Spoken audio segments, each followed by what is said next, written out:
আসসালামু আলাইকুম। আমি ডাক্তার Abu Bakr Siddique, Monima homeo complex, Mohammadpur, Dhaka. Hydrocele কি? এই হাইড্রোসিল কেন হয় বা এই রোগের লক্ষণ কি বা এর চিকিৎসা কি? টিনিকা ভ্যাজাইনালিস নামক অন্ডকোষের আবরণে সেরাম ফ্লুইড জমার ফলে অন্ডকোষ ফুলে বড় দেখায়। তখন সেই অবস্থাকে একশিরা বা হাইড্রোসিল বলে। কি কারণে এই হাইড্রোসিল হতে পারে? অন্ডকোষে সামান্য আঘাত থেকে বা কোনো রকম ইনফেকশন থেকে হাইড্রোসিল হলে তাকে প্রাইমারি হাইড্রোসিল বলে।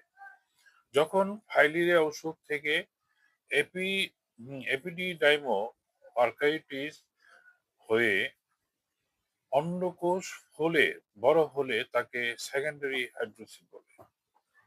এই রোগটি হলে সাধারণত কি লক্ষণ প্রকাশ পায়? আঘাত লাগার পর ক্রমশ ফুলে বড় হয়। অন্ডকোষের ফোলাটা সিস্টিক ধরনের বা জল ভর্তি বেলুনের মতো লাগে। খুব বেশি জল জমলে অনেক সময় শক্ত বোধ হয়। অন্ডকোষের চারিদিক জ্বলে বড় হলেও সাধারণভাবে এই ফোলায় কোনো ব্যথা লাগে না। অনেক সময় ফাইলেরিয়া রোগ থেকে এই ফাইলেরিয়াল এপিডিডাইমো আর্কাইটিস এই হয়ে সেকেন্ডারি হাইড্রোসিল হলে শরীরে অল্প অল্প জ্বর থাকতে পারে। এই রোগটি সাধারণত অন্ডকোষের চারিদিকে অনেক সময় অন্ডকোষের চারিদিকে জল জমে জল ভর্তি বেলুনের মতো লাগে। কখনো খুব শক্ত বোধ হতে পারে। অন্ডকোষের ফোলা অংশের একদিকে টর্চ লাগিলে আলো জ্বালালে উল্টা দিকে টর্চের আলো লাল আভা দেখা যাবে। কাশির সময় ফোলার কোনো বৃদ্ধি ঘটে না। ফোলাটা আঙ্গুল দিয়ে টিপলে ফ্লাকচুয়েশন টেস্ট পজিটিভ হয়। হোমিওপ্যাথিক চিকিৎসা। এই রোগটি আসলে একটু জটিল টাইপের।